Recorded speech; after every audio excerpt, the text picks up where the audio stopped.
Neden çalışıyorsun?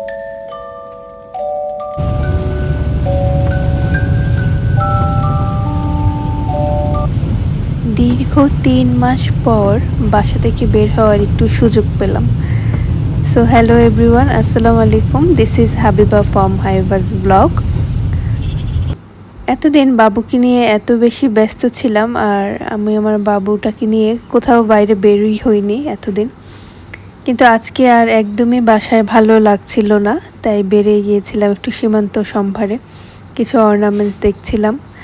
এখন সেই আগের মতো ফিলিংস বা অনুভূতি, যেটাই আপনারা বলেন না কেন, কোনোটাই কাজ করে না। সবসময় মন পড়ে থাকে আমার মেয়ের দিকে, যে কখন বাসায় যাব, কি না কি করছে, ও আমাকে মিস করছে, বা আমি তাকে সবসময় এখন প্রতিটা মিনিটে মিনিটে সেকেন্ডে সেকেন্ডে খুব বেশি মিস করি।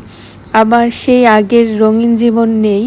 একা যেমন একটা দীর্ঘ সময় পথ চলেছিলাম, একটা সময় নিজের মতো পড়াশোনা, ঘোরাফেরা, এখন আর সেটা হয় না। এখন আমি আমার মেয়ে হিদায়াকে নিয়ে অনেক বেশি ব্যস্ত। যে কোনো সুপার শপে বা যে কোনো শপিং মলে যেখানেই যাই না কেন, এখন শুধু চোখ পড়ে বাচ্চাদের জিনিসের উপর। আমার এখন আর নিজের শখ বলতে তেমন কিছুই নেই। এই গ্লাসটা, এই জারটা কাচের, এটা অনেক ভালো লেগেছিল।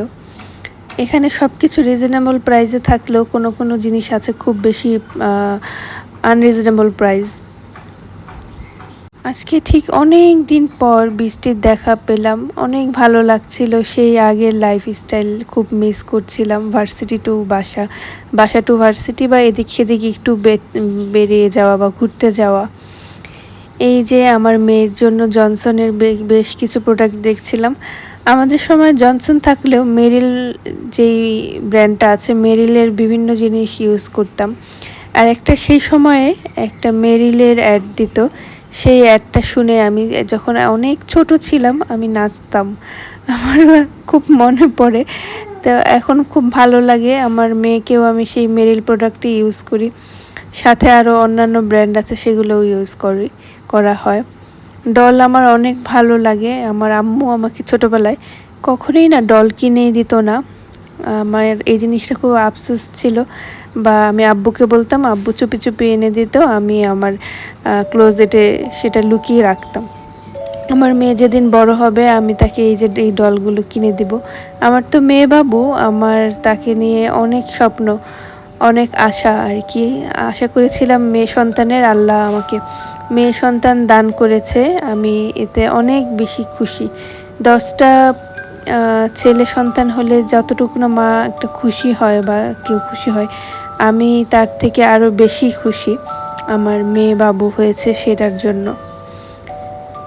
তো যাই হোক, অনেক দিন পর মনে হচ্ছে যে কোয়ালিটি ফুল টাইম স্পেন্ড করতে পারছি। সেই আগের মতো নিজের মতো যে একটা স্বাধীনতা ছিল, চলাফেরা ছিল, নিঃস্বাধীন একদম, মানে কোনো মাথায় টেনশন ছিল না, একদম রিল্যাক্স একটা কল্পনার জগতে বাস করতাম, সেরকম লাগছে আজকে। 3টা মাস তো আর খুব বেশি, মানে খুব কম সময় না, অনেক লং একটা সময়। এর মধ্যে চলছে হামের সিজন, খুব টেনশনে আছি। চাইলেও বাবুকে নিয়ে, আমার মেয়ে হিদায়াকে নিয়ে বের হতে পারছি না কোথাওই।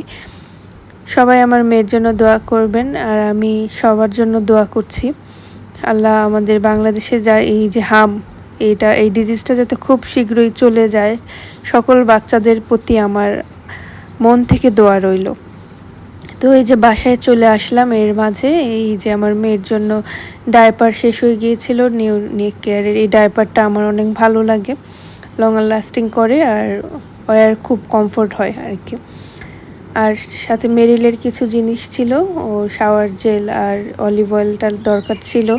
স্যাভলন ছোটোগুলো ইউজ করলাম, শেষ হয়ে গিয়েছিল, এগুলো আগের একটু একটু আছে, এজন্য বড় একটা স্যাভলন নিয়ে নিয়েছিলাম। আর আমার মেয়ের জন্য কী নিব, যেটা দেখলে সে সত্যিই অনেক খুশি হবে।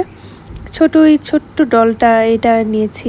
তার চোখের নজর আস্তে আস্তে হচ্ছে, জানি না সে বুঝতে পারে কি না, তবে একটা জিনিস দেখতে খুব বেশি খুশি হয়, খুব তাকিয়ে থাকে, তখন না আমার তার জন্য অনেক বেশি মায়া লাগে।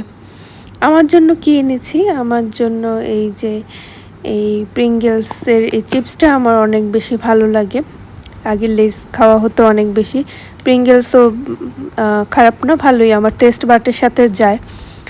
আর দুটা ইয়াররিং নিয়েছিলাম, কারণ আপনারা তো সবাই জানেন যারা আপনারা আমার রেগুলার ব্লগ দেখেন, আমি জুয়েলারি অর্নামেন্টস এগুলো পরতে অনেক বেশি পছন্দ করি। বেঙ্গল মিটসের খাবার খারাপ না, ভালোই লাগে কিছু কিছু। ওদের যেই ইয়েটা আছে চিকেন তাওয়াক, এটা বেশ স্পাইসি আর খুব টেস্টি, খুব ডেলিশিয়াস, আমার কাছে অনেক ভালো লাগে। এই নাগেটসগুলো আমি বাসায় বানিয়েছিলাম, এগুলো আমার বাসায় করা হোমমেড।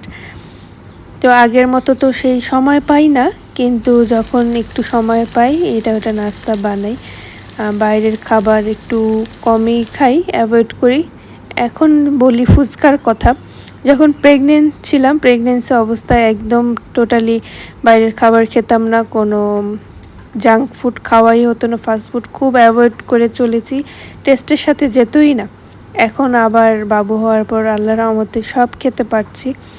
এই যে এটা, এই বিফ স্টেকটাও আমার বাসায় করা। বিফ স্টেকটা আমার অনেক ভালো লাগে, আমি এটা করতে খুব টাইম লাগে। এটার রেসিপি বা এটা কিভাবে বানাই আমি বাসায়, সেটা একদিন আপনাদের সবার সাথে ইনশাল্লাহ আমি শেয়ার করব। আর ফ্রাইড রাইস ছিল, আর চিকেন ফ্রাই একটু ছিল। এটা একটু গরম করে এই যে একটু লাঞ্চ করে নিব।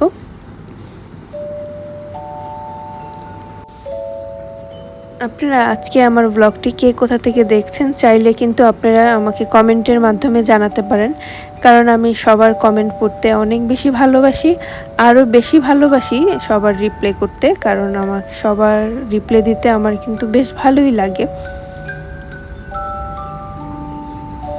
এই যে চিকেন স্টেকটা করার পর না এরকম একটা লুক এসেছিল।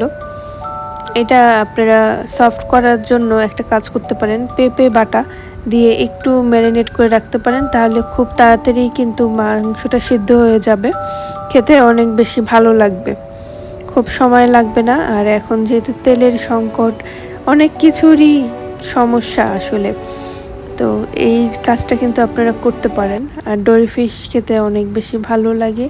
ডোরি ফিশ এনেছিল আমার বাবুর বাবা অফিস থেকে আসার সময়। আর পরের দিনের ভিডিও এটা। আমাদের সকালে দুইজনের ব্রেকফাস্টে ছিল বুটের ডাল, পরোটা, ডিম, আর ছিল বিফ। বিফ খেতে আমার সবচেয়ে বেশি ভালো লাগে, আর ডিম খেতে আমার কোনো অনীহা নেই। প্রেগনেন্সির সময় খুব ডিম খাওয়া হতো সেই সময়টাতে। আমাদের বাসায় এই যে একটা টমি আছে, নিচে থাকে সে, তার জন্য একটু খাবার দিব আর কি। অনেক মায়া লাগে তার জন্য, কারণ মানুষের বিভিন্ন কারণে মন খারাপ থেকে মানুষ বিভিন্ন জিনিস জীবনে চায়, কিন্তু আমি মনে করি বেসিক যেটা মানুষ হোক বা যে কোনো অ্যানিমেল হোক, ভালো খাবার যদি না পায় বা কোনো খাবারই যদি না পায়, এর থেকে কষ্ট কোনো প্রাণীর জীবনে আর নেই। তা আমি তাকে সবসময়ই খাবার দেওয়ার চেষ্টা করি। আমি যখন ভালো খাই সেখান থেকে তাকে একটু দেওয়ার ট্রাই করি। এই যে আমার বাগানে বেশ কিছু ফুল ফুটেছে। বেলি ফুল আমার হাজব্যান্ডের ভীষণ প্রিয়, আর গোলাপ ফুল আমার খুব বেশি ভালো লাগে। গোলাপে তেমন স্মেল নেই, কিন্তু গোলাপ ফুল আমার সবসময় ভালো লাগে। সেই সাথে কিন্তু আমার একটা ফুল আছে না, হাসনা হেনা ফুলও খুব ভালো লাগে। নুডলস খেতে একটা সময় এত বেশি ভালো লাগতো, কিন্তু এই খাবারটাই অপছন্দ হয়ে গিয়েছিল যখন গত বছর প্রেগনেন্ট ছিলাম।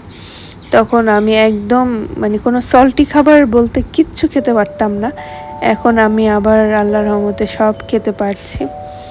এটা আমার লাঞ্চ, আমি খুব হেভি খাবার খাই না। এটা আমার পরের দিনের একটা ক্লিপ। এদিকে আমার মেয়েটা ঘুমিয়ে যাচ্ছে, আর আমি বিভিন্ন গান শুনতে আমার অনেক বেশি ভালো লাগে। গান শুনলে আমার খুব রিফ্রেশ ফিল হয়। ছোট থেকেই আমি গান শুনতে অনেক বেশি পছন্দ করি। যখন ক্লাস 6-এ পড়তাম তখন আমার একটা MP5 ছিল, সেটাতে আমি বেশ গান শুনতাম, আমার অনেক ভালো লাগতো। এই যে হাজব্যান্ডকে এর মধ্যে নাস্তা দিয়েছি, তারপরে তাকে চা করে দিলাম, আর বাকুরখানি দিব। আমাদের পুরান ঢাকা এটা বাকুরখানি বলে। আমি পুরান ঢাকার মেয়ে, ওয়ারিতে আমার জন্মস্থান, আমি ওয়ারিতে বড়। তো এটা আপনাদের অঞ্চলে কি বলে, অনেকে বাকুরখানি বললে চিনেই না। বাকরখানি আবার কি, কিন্তু ঢাকাতে যারা, আমার মনে হয় যে অনেকেই এটাকে বাকরখানি নামেই জানে। এখানে বিভিন্ন জিনিস হয়। এই তো আমার হাজব্যান্ডও তার অফিসে চলে যাচ্ছে, তাকে বিদায় দেওয়ার জন্য প্রায় জানালায় এখানে আমি দাঁড়াই। আজকে চাঁদটা এত বেশি সুন্দর ছিল দেখার মতো, তাই ক্যামেরা বন্দি না করে পারলাম না। আর এদিকে আমার একটু খুব ক্ষুধা লেগে গিয়েছিল, তো ভাবলাম যে ফুড পান্ডাতে কিছু একটা অর্ডার দিব। কি খাওয়া যায়, এর মধ্যে তো ইলেকট্রিসিটিও চলে গিয়েছে। ভাবলাম একটা বার্গার অর্ডার দিই। বার্গার খুব ভালো লাগে, এই বার্গারটা আমার কাছে খুবই পছন্দ, আমার টেস্ট বাটের সাথে খুব যায় এই বার্গারটা। আর এই ছিল আজকের আমার ব্লগ। আশা করি আপনাদের সবার কাছে আমার ব্লগটি অনেক ভালো লেগেছে।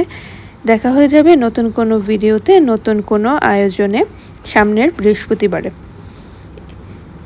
আজকের মতো এই পর্যন্তই। সবাই ভালো থাকবেন, সুস্থ থাকবেন, সবার জন্য অনেক দোয়া রইল। আল্লাহ হাফেজ।